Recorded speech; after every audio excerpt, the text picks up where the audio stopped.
She's at, not your daughter, I mean our teammate in here. She's currently at the airport branch of Ernest Chemists, and she's with a few of your employees. So let's listen to them now. So who do I have now on the line?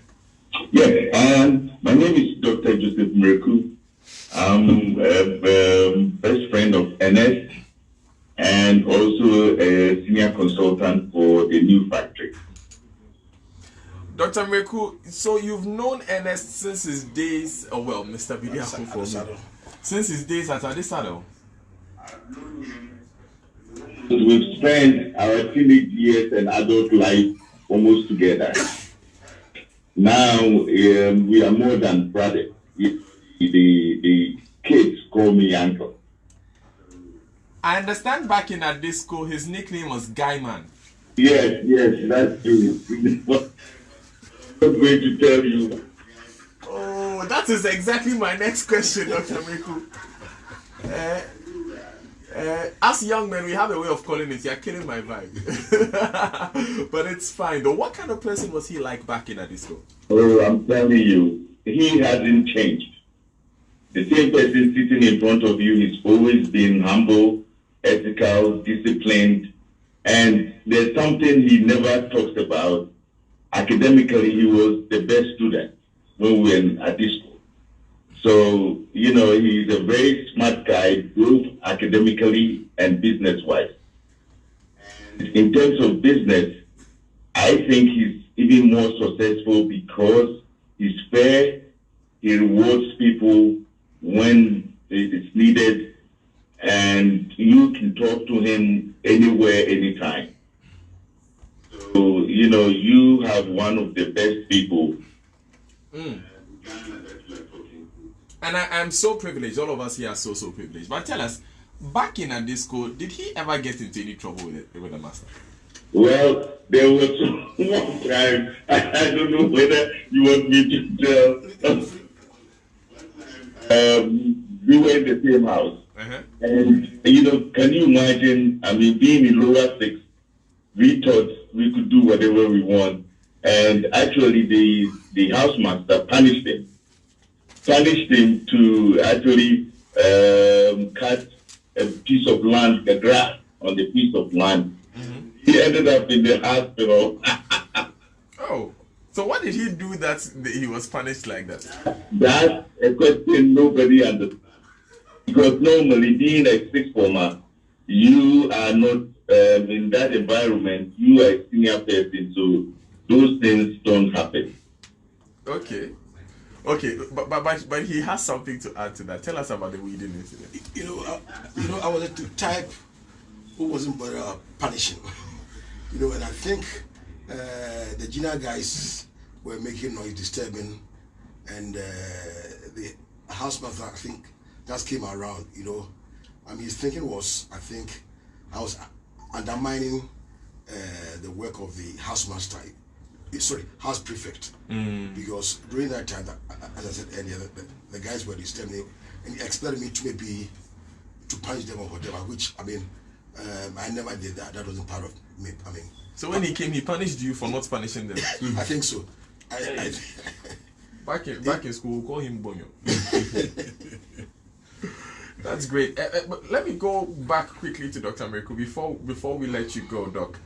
Tell us about Mr. Bediako's business back in Adisco. Describe that for us. Yes, it's always, every time in school, every time we get like a vacation, midterm, all those opportunities, he was always looking for a business opportunity. So he will run to Accra to set up something. Either something is ordered or to get some goods from somebody so that he can resell it.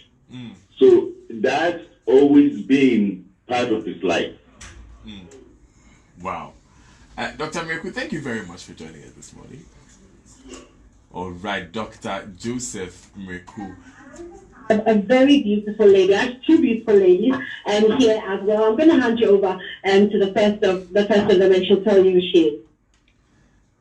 Hello, lady. Hello. Who is this, please? This is Nadia Usuano.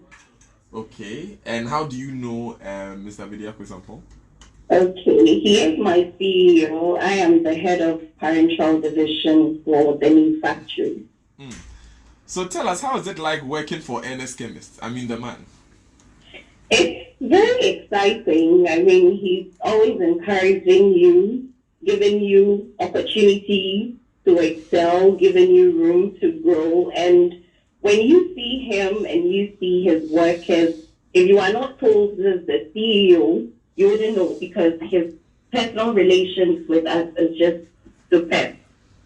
I'm told he likes to sit at the shop sometimes and talk to the customers. Yes, I believe so. In the offices. Oh, okay. Okay, I wanted to know if it's scary. So you come here and he sits with us, he comes to our offices, he talks to us, and it's pleasant. Do you feel intimidated sometimes when he's in the room? And for the first time, when you're going to meet him, you actually don't know what to expect. But after meeting him a couple of times and getting to know how he is and how humble and open he is with everyone, you get very comfortable around him. Thank you very much, Nadia. Thanks so much. Anyone, who else do we have there? Okay, so I also have the deputy head of finance. The money man. Is it a money woman? Oh, hello, deputy head of finance. Please, I don't know your name. Oh. Lois, nice to meet you. Tell us about how Mr. Bediako Sampong likes to keep his money. Is he very strict about his cash? Oh, of course. I mean, cash is always the lifeline to every business. And so, but he doesn't like cash being misused. That's one thing. So it's always more ideas about cost cutting and more ideas about investing money where it is supposed to be invested. And one thing about Ernest is he always wants to keep his credibility with his suppliers. So we've done a lot of work structuring the way we track our payments, and we are always paying few days even before payments are due. So he keeps the money as though it's not his. Always putting the business first. We treat the money as if the money is a human being that needs to be kept properly and taken very good care of. So our investments are always, we're always thinking, what else can we do? What's the better thing to do? Can we move it this here, put this here, pay this person on time, and all of that? Yeah. What about the man personally? When you're dealing with him, what do you learn from him? I could write a book for you, Daniel. Maybe you should. I've been with Ernest for 4 years, and it's not been just work. He gives you advice. He shares his personal experiences. Sometimes after working hours when you're in his office, he tells you about his personal life. And I've never met a great man who doesn't hide the mistakes he's made in the past or his past pain, because he sees us as people he wants to impart into. And as he will tell you, I was one troublesome person, but he's helped me a lot, taught me, treated me like a daughter, actually.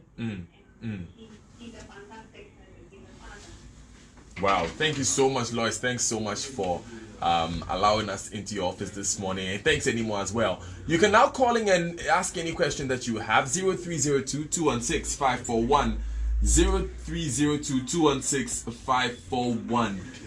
Good morning, Daniel and Mr. Sampong. I've been following Ernest and his acts of kindness, but his humility and focus in developing his business, and I've come to respect him so much. I wish him even greater achievements in the years ahead. I do too. This is coming from Ernest in Adenta. Good morning, kudos to Mr. Sampong. He has done very well for himself, his family, and its country as a whole. Daniel, I want you to ask him, how can one start a business with a zero account? This is from Irene inside Ashaiman.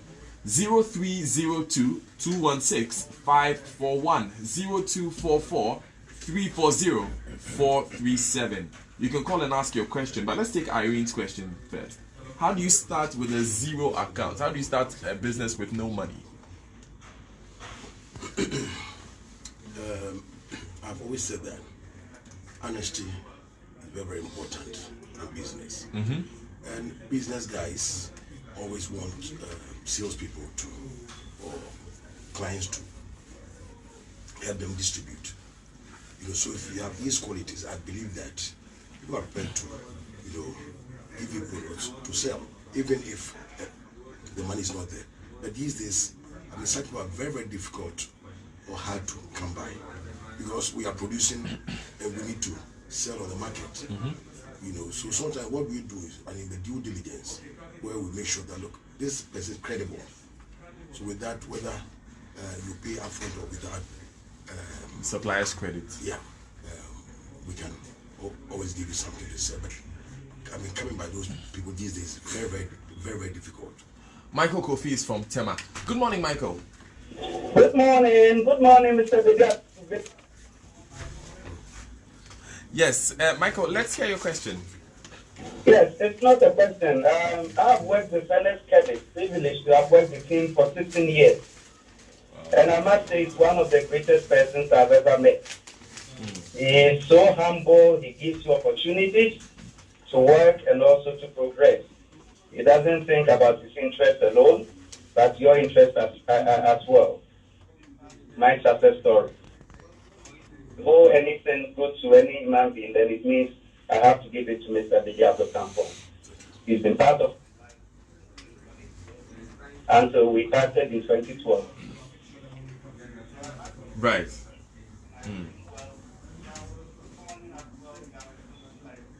You want to say something to him? Good morning, and I wish you all very well. Right, thank you very much, Michael. I will take another call from Joe in North Kanishi. Good morning, Joe. Good morning, Nadia. Hello? Yes.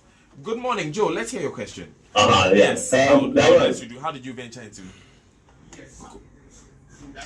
Hi. Good morning. Joe from North Kanishi. Hi. Oh, how are you? Give him a headset. I think I saw something on the platform this morning. Oh, okay. So, Joe, I take it you are his mate from a disco? Okay, I was scared for a moment. I was wondering what was going on on the radio.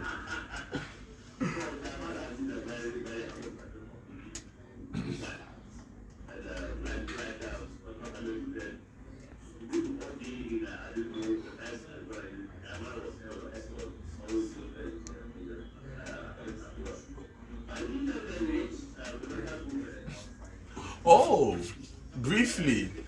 Oh, okay. So he's also a doctor. No. You know what? I want to hear more about that story. But Joe, thank you so much for opening our eyes to that. Joseph is on the line from Tema. I'll take his question and then we'll come back to that. Joseph, please turn off your radio. I'm getting some feedback already. After you do that, then we can hear you. Okay. Joseph, you're on the line. Yes. Mr. Sapong is a very good friend of mine. We're in a disco night house together. And as you mentioned, Gaiman was his nickname. And I thought you were going to talk about the violin. Yes, it was. And with some other guys. Yeah.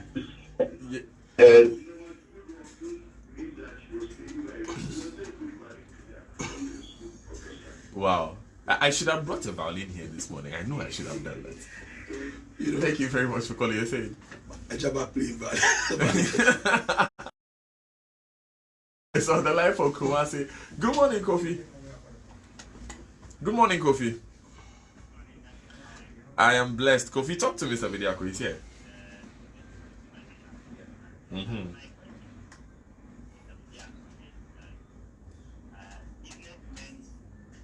Always, sometimes, from our political climate. So I want to know if throughout his business life, if he has started from any political regime. Yes, what happened? Okay, thank you.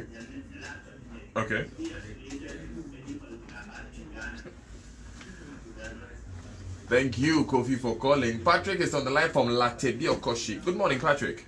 Good morning, Dan. Yes, let's hear your question.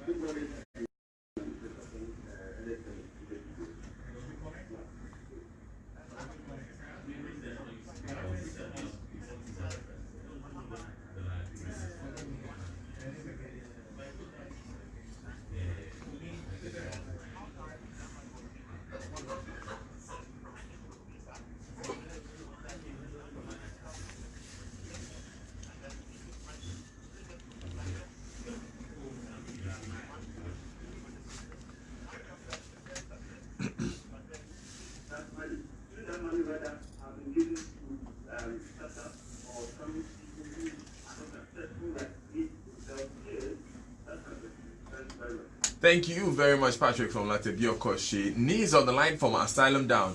Good morning, Nee. Good morning, Nee. Good morning. Yes, let's hear you. All right, Diamond. Hi. Thank you. Put in a little controversy. Your son and I, were every 10, everything I say, your son turns me down, and I want to find out have you gone out of your way to help? To help a friend who was also trying to be successful in business and bringing basically I think. Okay. Yeah, I get the question. Has he helped someone in business? I think we alluded to that earlier in the interview, but we also have him emphasize. Stephen is on the line from Mankesim. Good morning, Stephen. Yes. Stephen, what's the name? Let's hear your question. I think it's not crooked, it's an African problem where businesses don't travel beyond the life of their founder. And so I would like to know from him, can he assure us in the next 200 years his company will still survive, globally? Thank you very much, Stephen, from my case. It's 21 minutes past 9. Let's take some of the answers immediately and then we move in. There was a question that I read from a text that you hadn't answered yet. So we'll begin with that. Retailing, venturing into retailing before we go to the callers. Yeah, Ernest Chemists Limited consists of 3 divisions: the manufacturing, wholesale or import business or trading, and then the retail business. I think the guy's question was about expanding into the retail area. Okay, we've been in the retail business for years. We've had a branch at Kalisha, Circle, and Kumasi. We've intensified the retail business because one, we owe the banks. Also, our suppliers give us very little credit. And then with the wholesale business, we realize that it's only 5% that is cash. And the rest goes to the check or credit. That is, if you sell about 100 cedis to a wholesaler, you get only 5 cedis as immediate payment. Oh. Yes, so how do we get the rest of the money to pay our suppliers or to pay our creditors on time? So what we've tried doing is this. Okay, let's expand or intensify our retail business, because in the retail business it's more of cash. Yeah. People will enter the shop and they pay you. Yeah, there's not like credit over there. So that has helped us improve our cash flow. And then also it gives visibility to our brand. And then we also feel like letting our customers or clients enjoy the comfort that they deserve when they get to our retail shops. And also, look, there's this rule of this 400 meter thing where within a radius or diameter of 400 meters, you cannot open a retail shop. So if we don't do that now for the strategic areas, we'll lose them in the future. So we tell ourselves, look, because everybody is expanding his business, his retail business. So now that the opportunity is there, so let's take it. this space now, because if you wait, you're not going to get that particular place maybe in the next day or two. That's true. Yeah, so that is why we are embarking on this massive expansion with our retail outlets. Still learning a lot of nuggets of wisdom from there. Kofi Badrima wanted to know about business and politics. First of all, how have those decisions by politicians affected you, and are you affiliated to a certain party? Seriously, I've shied away from politics. I mean, the political arena does not interest me. I've done my business for so many years. Without, joining any party or whatever. I prefer to go it alone, or stay away from politics. So you are not affiliated to any party? No. You mentioned that in 1998 the depreciation of the cedi really affected you. Sure. Apart from that, have you seen any decision or any action by a politician that has really affected you? Yeah, I think as entrepreneurs, as a businessman, there's the need for us to expand our business. So wherever there's any intervention by government or wherever, we try to match that or take advantage of whatever intervention that's in place. So I think the gentleman was mentioning that I took 1 million cedis from John Mahama. No, it wasn't 1 million cedis. It was the EDIF. Okay. Yeah, EDIF institution that during Hamas regime that were given $10 million. Okay.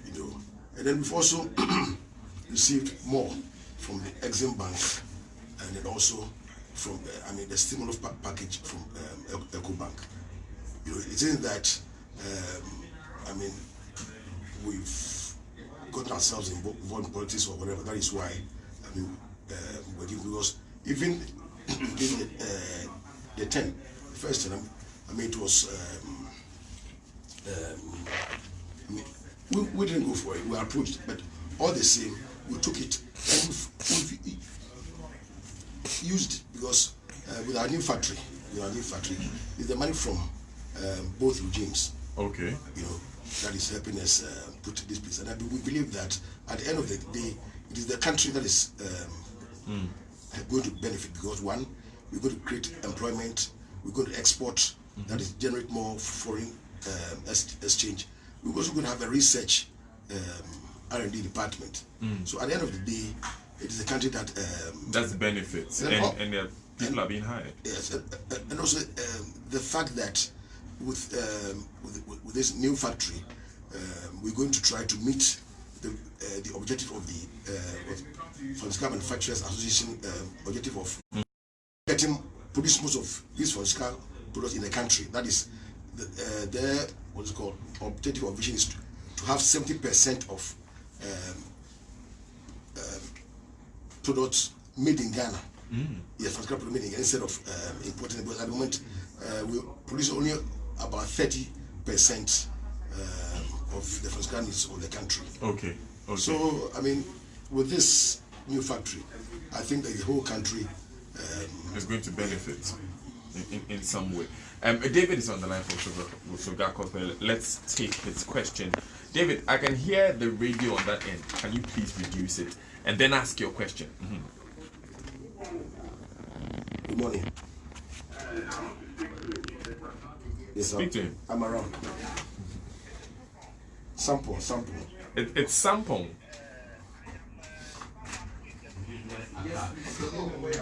Visually challenged.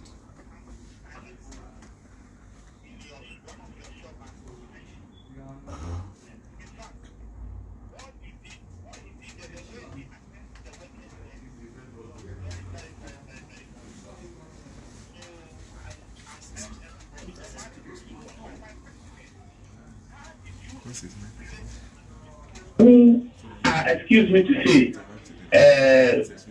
disabled, how do you relate with them? Thank you very much, David, for Sogakope. I don't know if I fully understand it, but he says he wants to know how you relate to. I respect, everyone, whether there's any disadvantage or whatever. To me, I thank God that I'm what I am.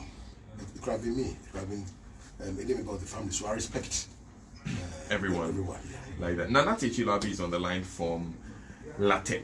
Good morning, Nana.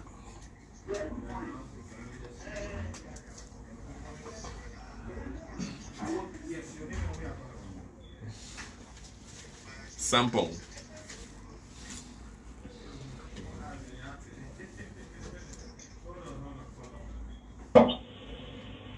You see, when the pharmaceuticals were collapsing, in fact, I thought the company was going to suffer from getting certain essential drugs. But the presence of Ernest Chemists factory, and he absorbed most of the give-up workers. One example is Mr. Makoyuru, his factory manager. You see, and other guys. He gave them employment. And I think some of them are still working with him. Such a person, what will you say to him? No one wishing those blessings. Okay, his accountant and Jan, they are all part of his workers.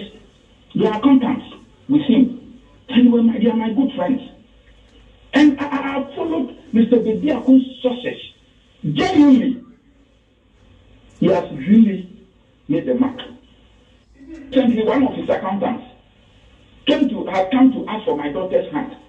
Asked him, I didn't even give him a list. The moment he mentioned he works at Ernest Chemists as an accountant, I said, please, I won't give you a list. Then marry my daughter. Nana Ernest Chemists is my friend. Can I also say Thank you very much, Nana Tishilabi, for calling. I'm going to take Barnabas. He's calling from Ernest Chemists East Legon branch. Good morning, Barnabas. Good morning.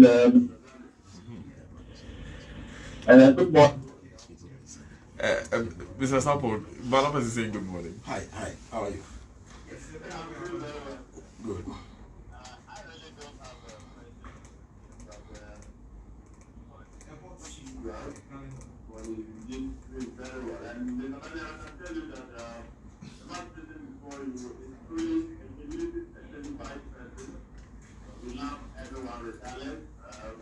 I'm very privileged to probably be employed under him and working for him. And I just want to say what that really helped me a lot. And I should probably say, I work in him. I don't know whether my brother would have been very phenomenal. And I just want to say, and help this even more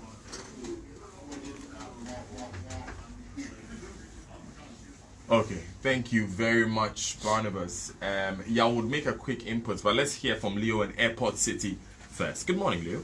Good morning, Daniel. How are you? I am blessed, Leo. Let's hear you.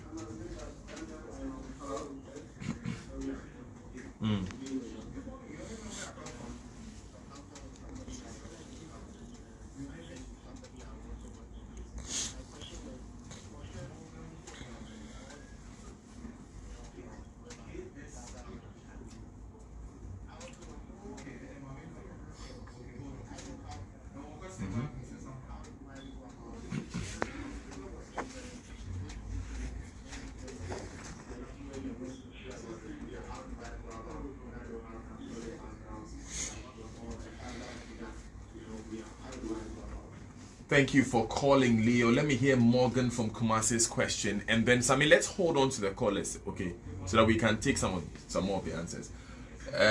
Morgan, I can hear myself on the other end. Please turn off the radio. Okay, Morgan is joining us in just a second. Yes, good morning, Morgan. Let's hear you. Yes.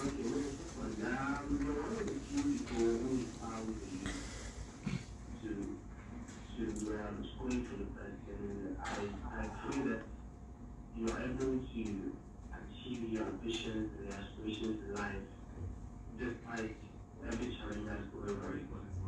I wish you all the best. Thank you. Thank you very much, Morgan. I also have a text here from Kofi Akpabli of D. Akpabli Publishers. He says, good morning. Kindly suggest D. Akpabli Publishers to Mr. Bediako Sampon. He says he's looking for a good publisher. So we can do that. Ernest Thompson says that he knows you, Ernest Thompson from How to Book. He says that The history of Accra, the great Accra Hearts of Oak, cannot be written without him. His contribution to the club is immeasurable. His financial and managerial assistance in making the club a great club will always be remembered. I know, as at last week, there was immense pressure on him to come and take over the club again. Kudos, Ernest, from lawyer Ernest Thompson, former board secretary of Accra Hearts of Oak. Would you like to go back to Accra Hearts of Oak? I've lost interest in it. Oh, why? It's a difficult job. Phobia. Yes, it's a difficult job. I'll tell you, you know, something about business that I did for the club. When either was the vice chairman or the CEO, I've forgotten. You know, I knew of this Italian agent, you know, who wanted a player, or wanted to send a player to a club in Sweden. The club, the boy wasn't our player. That I think it was Anu Aziz those days. He was playing for Obuasi Goldfield, you know. But I wanted to make money for our club, you know. So I approached the board and to the look. I want to take a risk. I know our club wasn't having the money by then, you know. But I believe that we could make money for the club. So with management, we had to negotiate for the player. And by then, the fee was 10 million cedis, and it was the highest fee by then in the country for a player. So we were able to bring the boy to House of, not to play, but just to sell. You know, and then we made I think we had him for 10 million cedis, and then we sold him for I think 80 or 70 million. You know, and we made a cool $70 million for the club.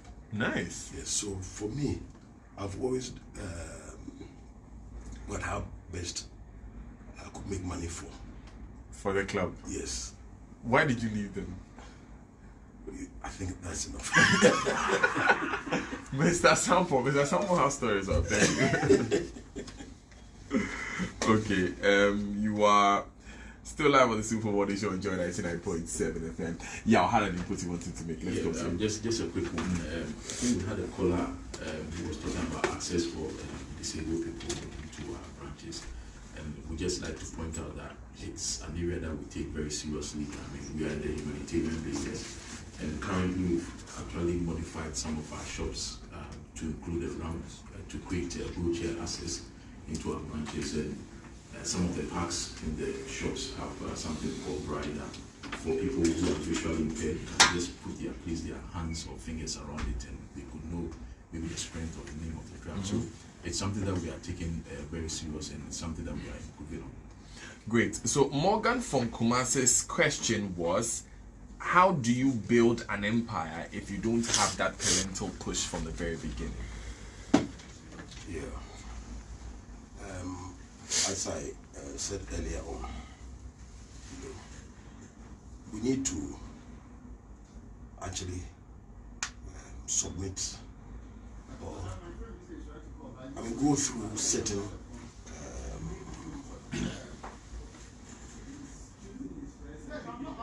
let me put it this way. No, people want to make money overnight. People want to be successful overnight. But yeah, please go ahead. Yeah, what I advise is, first, people should go through the apprenticeship, you know, to have that experience. You know, if you graduate from that, you really need a lot of money, you know, to build on your next move or whatever. As I said earlier on, it wasn't. No.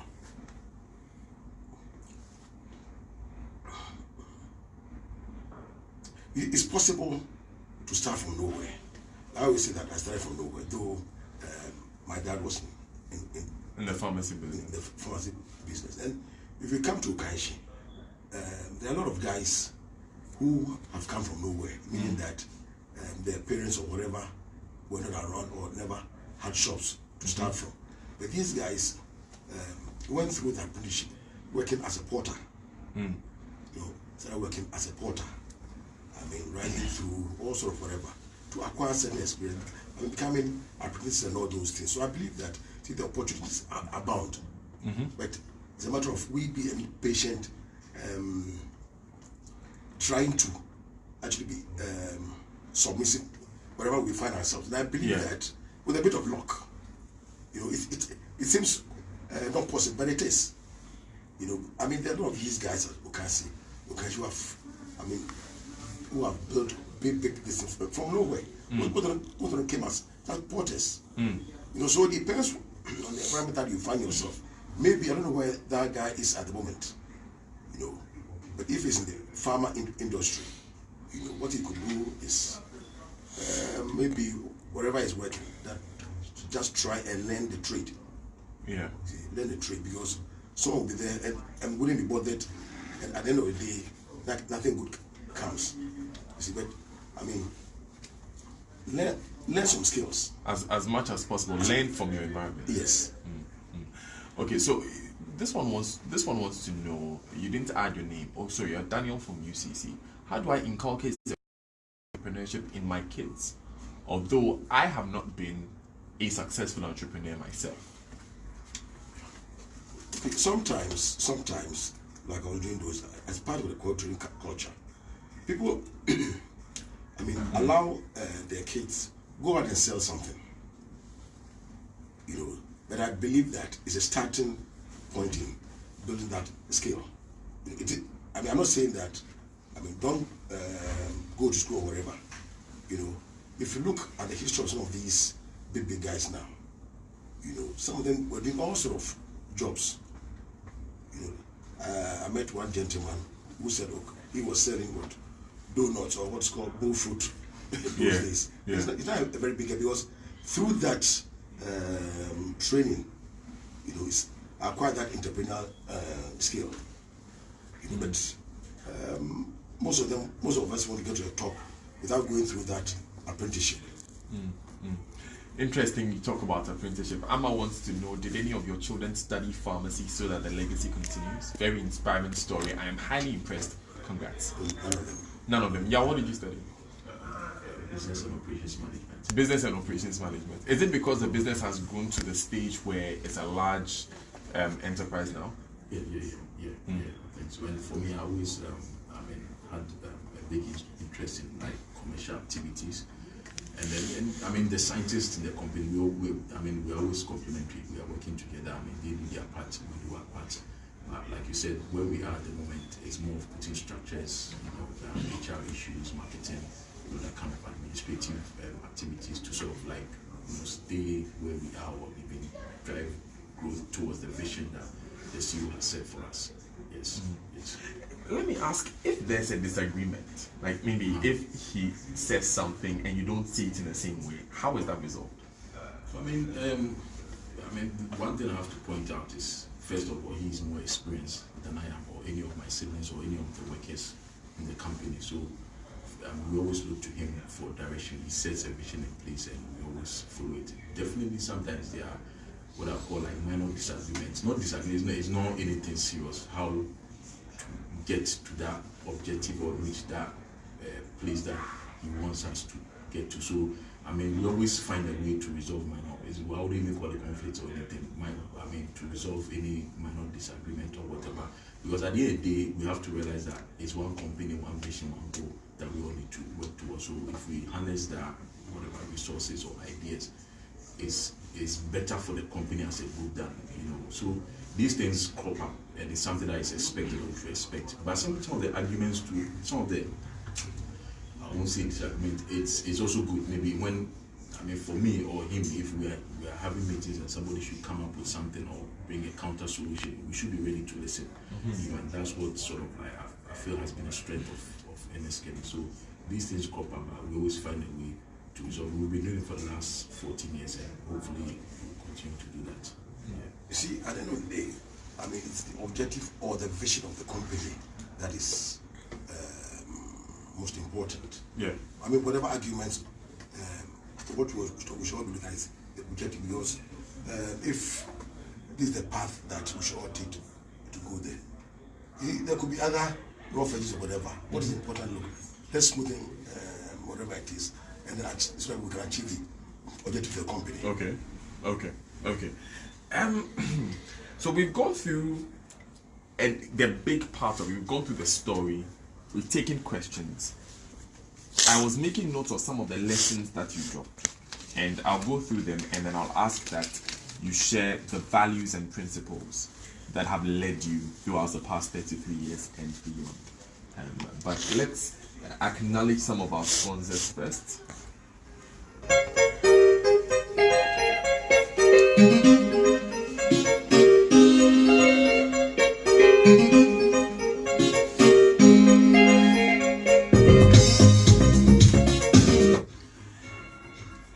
And since we are celebrating our 25th anniversary here at Joy FM and the Multimedia Group, we'll ask Mr. Bediako Sampon to tell us his joy story, and we'll take his message for the group.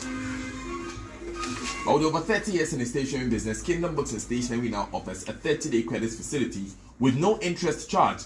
We deliver free within Accra, Tema, and surrounding towns. Call us on 0302 764 101 or 762 307 or visit kingdomgh.com. Kingdom Books and Stationery Limited, your number one stop shop for all office essentials, stationery and furniture. Now, the Multimedia Group, in partnership with SES, KNET and Wallo Afrique's e-learning project, Wallo TV presents Joy Learning, a channel dedicated to providing educational content for all levels. The channel launched on Monday, December 30, 2019, with a special focus on SHS educational content, because we believe in nourishing the minds of the future generation. Study with Ghana's top teachers and lecturers on the Joy Learning channel, which took off Monday, December 30, 2019. It's available on Multi-TV, Digibox. Joy Learning, keep learning.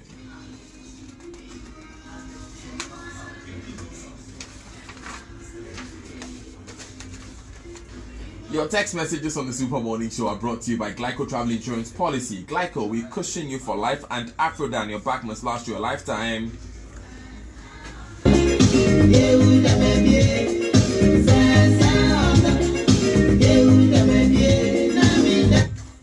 Now this year, the Multimedia Group and Joy FM are 25 years old. We say thank you to everyone, our audience, stakeholders, clients, partners, our team. We are grateful. Yadamwase. Hashtag grateful hearts. Hashtag Aseda.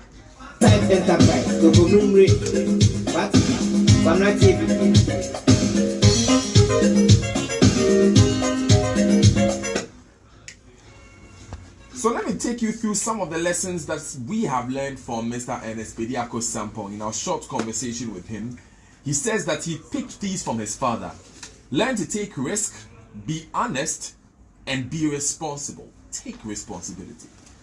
By observing the big Kwewu businessmen before him, he learns that, look, you need to think generationally to build a generational business. And from his national service days, where he was working at the Ministry of Health, he learned how to identify opportunities. So these are very, very important lessons. But what is that guiding principle? What is that value that has kept you through the 33 years of this business? It's very important that we're able to grow the business, and to grow the business, we need to appreciate the fact that we should be disciplined, honesty, credibility. For example, your supplier sells to you, we must pay back. The example that I give, this gentleman, this UK guy, the BS dubbing guy, I asked him, why do you give me credit? He said, look, because I know you pay. And then appreciate your relationship with your workers, because without your workers, there's no business. And also respect your workers at the same time, your clients, because without any customer, there's no business. So these values are very, very important. But I also think that every company should have a vision. Have a vision. Yes. Because it's like a journey. Traveling from here to maybe UK. You need a visa, you need money to buy the ticket. You need so many things. So you plan before you gotta take the journey. As I said earlier, our vision is to become one of the top 10 indigenous pharmaceutical companies in Africa. And we think that we'll be able to achieve this vision. And I believe that you will be able to achieve the vision as well. Meeting you has been a great privilege. But before we go, what's your joy story? What's the thing that you remember the most about Joy FM? First and foremost, your boss has been a good friend. You know, we've been working with you for years, and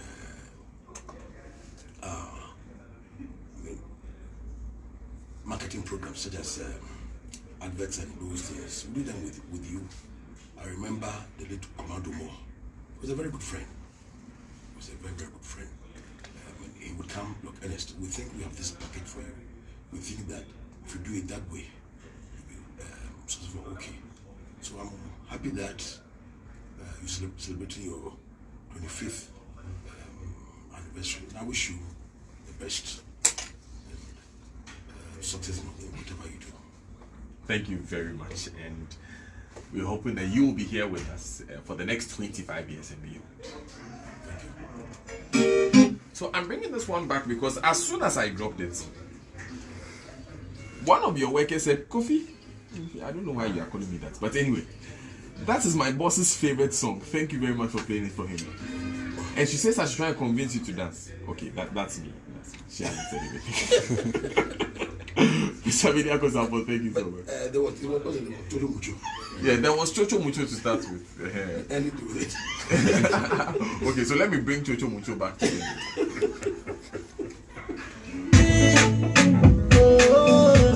Maybe we can convince him to dance. Tune into our Facebook page and join 99.7 FM and let's see how that pans out.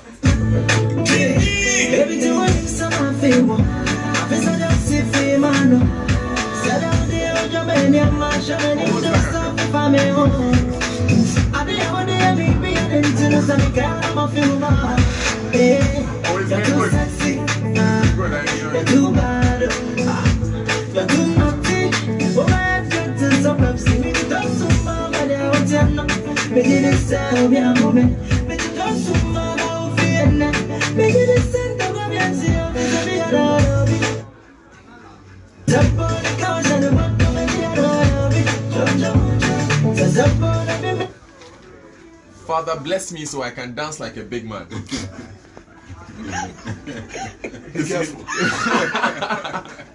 His moves are very, very elegant, you know. Yeah, I like that.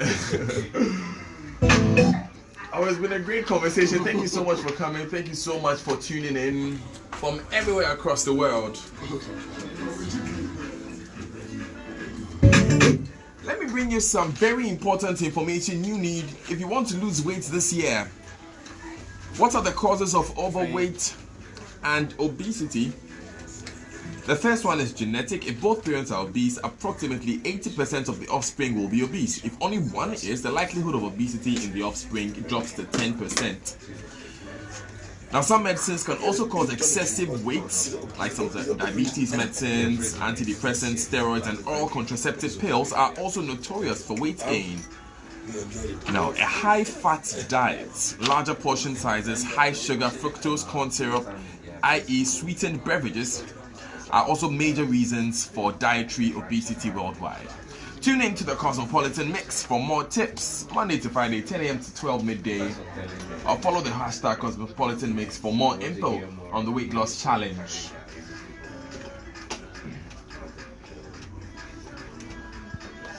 We draw the curtains at this point. It's been a great morning. Sort of consistent because we use same designer and same.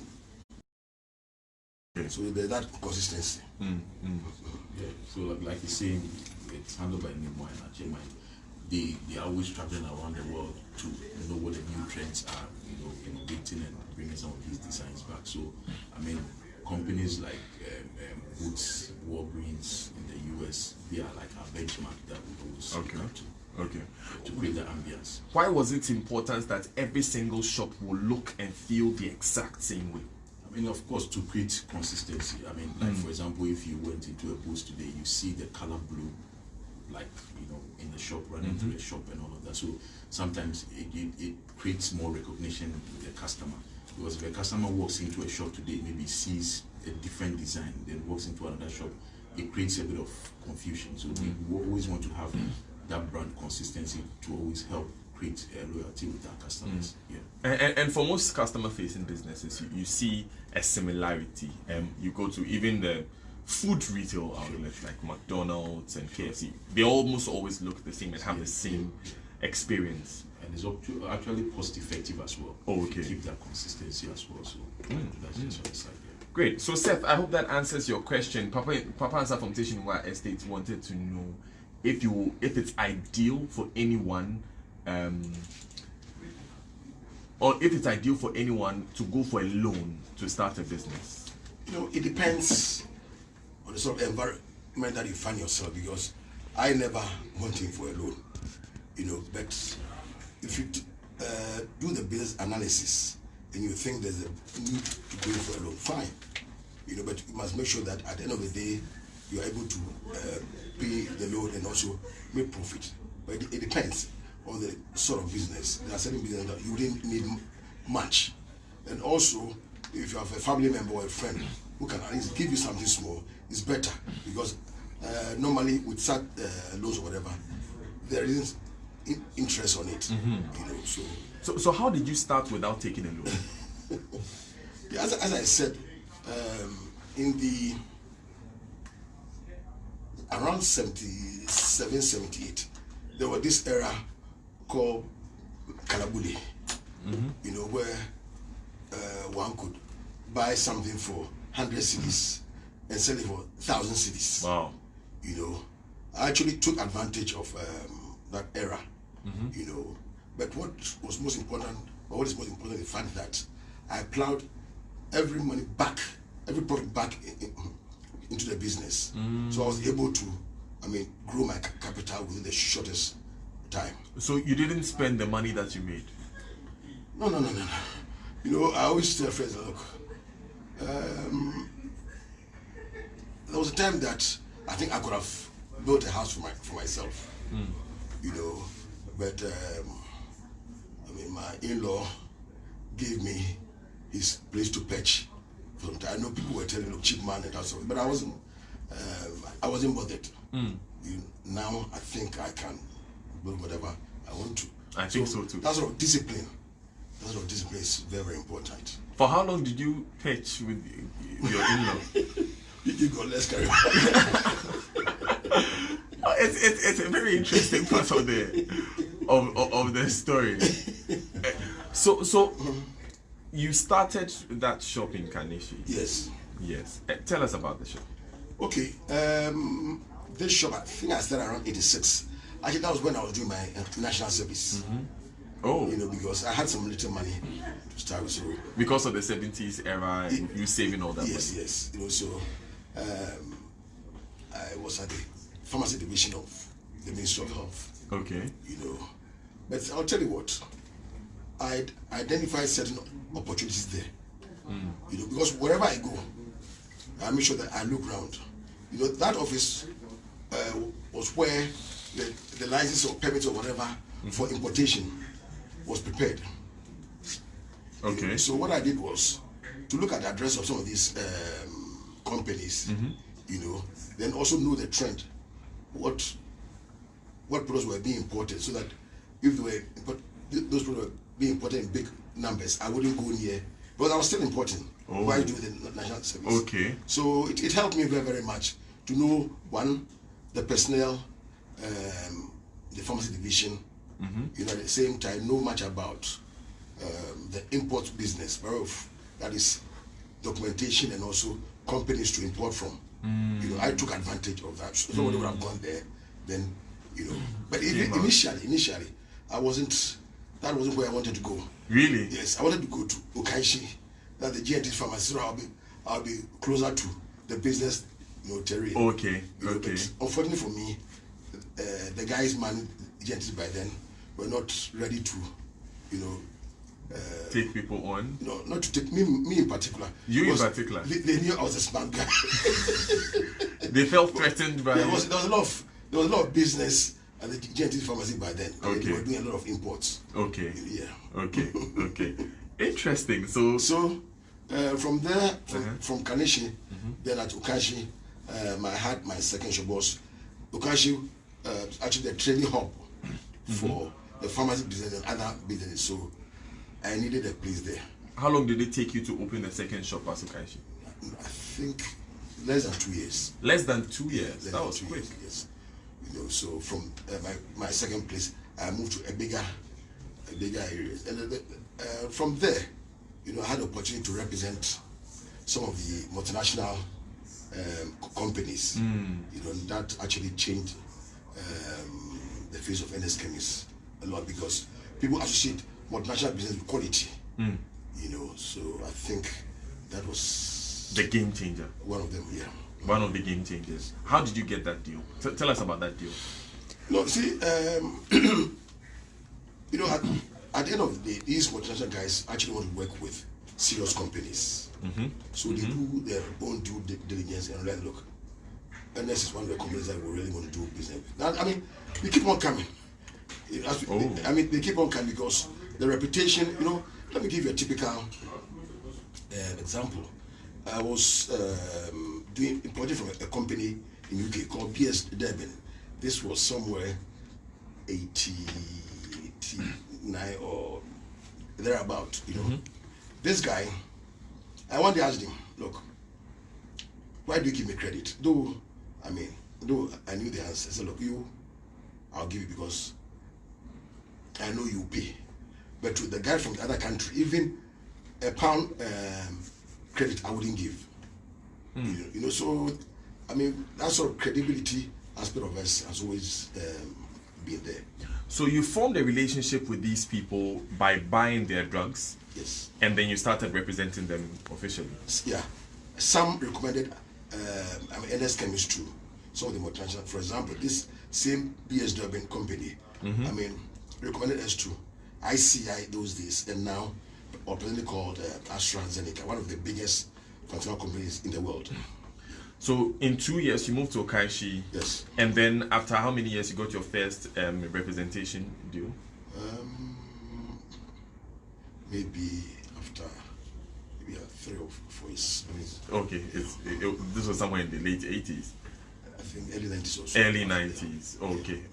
So from then, at which point did you? I think it was somewhere around 2000 that I was reading that you had this factory and you decided to go back to school. But take us through those years. Yeah, actually around 98, there was a serious dip in the economy.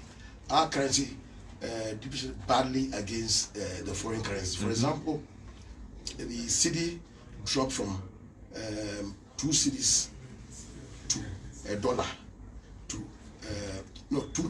2,000 cedis to $1 to 4,000 cedis to $1 within 3 months. Within 3 months. And then the pound from 4,000 cedis to 8,000 cedis within the same 3 months. And I remember on one invoice from AstraZeneca, we lost about 120,000 pounds. 120,000 pounds, because they were fixing the prices, and they never changed their prices, so it was a big loss. So what we did was we met management, and then we said, look, let's take a backward integration. That's why we decided going to manufacturing, because we realized that the imported products were becoming very expensive. And then we were also losing market share because the guys at the lower side of the market, couldn't afford our products because we're mainly importing from some of these top multinational companies. So that's when we decided going to manufacturing. I think it's been a blessing. Yes. I was reading that it's about 1 billion single units come out of that factory. Yeah, we're producing a lot. We're doing very well. It's amazing. It's 12 minutes to the top of the hour. This is still the Super Morning Show. Enjoy 99.7 FM. You're here in studio with Ernest Bediako Sampong. He is the founder and the head of Ernest Chemists, and he's here with his son Yao Sampong. Yao is should I say that the king in waiting? Yeah, well, the operations manager. For now. Operations manager. Yeah. The man is saying for now, yeah. But actually, our new factory, you know, he is a guy handling the project. Beautiful. At what point did you come into this? Yeah. Somewhere in 2004. 2004. Yeah. That's when you came back from school. Yeah, from university. So, I mean, during my university days, my dad was coaching me, you know, in the business, you know, helping me, bringing my mind to, helping me develop my skill set, you know, leadership and all of that. So, I remember in my second year, first year, I really didn't know what I wanted to do. So it was my third year that, you know, after listening to him, you know, coming in and out of the business, you know, that interest or that desire got a pace. I mean, I knew what I wanted to do. I quickly moved down to Ghana, and in just 2 months' time, I started work with him, and it's been a great experience. Yes. At what stage did you start? I mean, did you start by selling at the shop, or you started? Well, I was everywhere from the bottom up. So, you know, we're on the floor, in the shops. Sometimes you have to go, you know, maybe help them move things, even curtains and all of that. You know, in this business, you have to be very humble. I mean, learning how to put invoices together, you know, those basic skills that, I mean, nothing is too low. Because sometimes when you get to the top and you don't have that experience from the bottom, then, you know, sometimes when issues crop up already ahead, it's very difficult for you to find a solution or diagnose. So he took us through that training, and for me, it's been like a 14-year journey. Even I'll still say that I'm still learning a lot. I mean, I still make mistakes, albeit few, but, you know, I still make a few mistakes here and there. Like I said earlier, he's always there to guide us and shape us to be the leaders that, you know, we ought to be. So, You're not the only person. I have a text from Edwin in Vancouver. He says, I worked with ECL for 8 years. Mr. Sampong unearthed the leadership qualities in me. He trusted and gave me the opportunity to head a branch in the Volta region. He instilled in me some sense of ownership, which reflected in the delivery of my duties, which I still carry with me wherever I find myself. God bless you, sir. He says, I hope this is Joy FM. Hey, where were you sending a text to? Okay, good morning, Daniel, and your guest, Ernest Chemists. Everyone calls him Ernest Chemists. He says, I have known him from the late 80s when he was bringing drugs to airports. As a serving customs officer then, I knew him as a humble, courteous importer. I am not surprised at the height he has attained. Congratulations to him, and I pray for the growth of his companies. Having lived in Nkoko for 4 years and observed what I will call the Kwewu curse, where businesses of prominent Peru citizens collapse after the death of their founders. What is he doing to avoid this curse? From Mark Logo, a retired customs officer. I think we've started addressing this question already.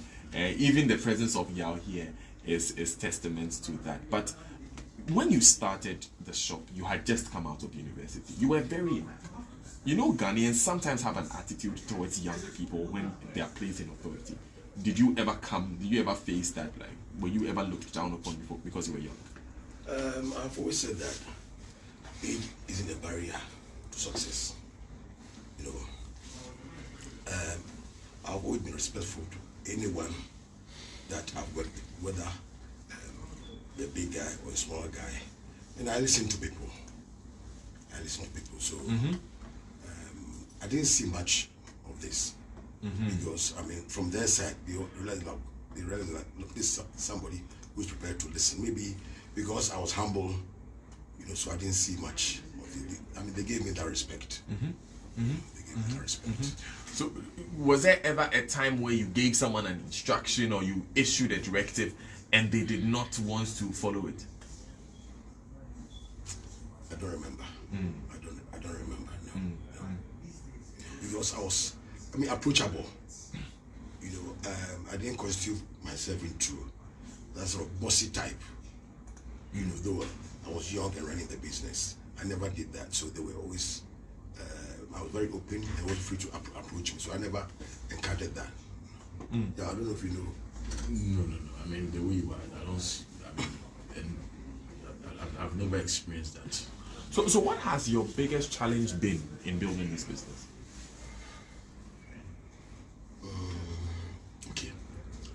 there was a time that I lost a very big money. You know, by then I wasn't owning the company. I wasn't owning the company, so I had to leave my money in the account of a friend. You know, and I lost everything when I had to get my money back. The guy said, "Look, you're sorry. The money was gone." Wow. Yes. About how much was it? Oh, please. No, big money by then. This was around 79. Very big money. Wow. Okay, so 79, you hadn't started the shop at Kanishi, but you were still working and selling. Yeah. Well, as I said, during the school days, I was working, you know, but not as a big guy, you know, but making sure that I didn't put the money to waste. There were times that even people would have the import licenses and didn't have the money, you know, to finance the business, you know, which I always made sure that I helped. You know, I remember during the Kalabule days, you know, that was, I think, you know, Rollins came around 79. 79. The second one was 81. Now, this was around. So the first one was 79. This 79. You know, Rollins was around for only 3 months. Yeah. And as I said earlier, that was the Kalabule era when one could buy something for about 100 cedis and sell it for 1,000 cedis. You know, this guy had these import licenses and never had the money. So, I mean, he called me. And interestingly, I wasn't using my right name. Interesting. What name were you? Kofi Entry. Kofi Entry. If it was Kojo Entry, you would have said that maybe you... For certain reasons. Okay. You know, for certain reasons, you know. So, I mean, from that importation, I made some big money. Made some big money? Yeah. Interesting. 5 minutes to the top of the hour, 9 a.m. This is the Super Morning Show. My brother Toy Stenaya. Toy, I'm wearing your shoes now. He's the head of Horseman Shoes. I'm wearing your shoes now, Toy. Thank you. Because of you, I'm walking. Unfortunately, we don't have Ghanaian businessmen and women telling their stories through writing. I want to know if he will ever write a book. He says, I like the man's honesty. And he also wants to know, at the point which you are now, what are your fears? So he asked two. The first one is, would you think of writing a book? Yeah, definitely. Quite a number of guys have approached me on that. So I'm trying to get the best person who will do it properly. Okay. Yeah. Okay. And what are your fears? What is Ernest Chemists afraid of?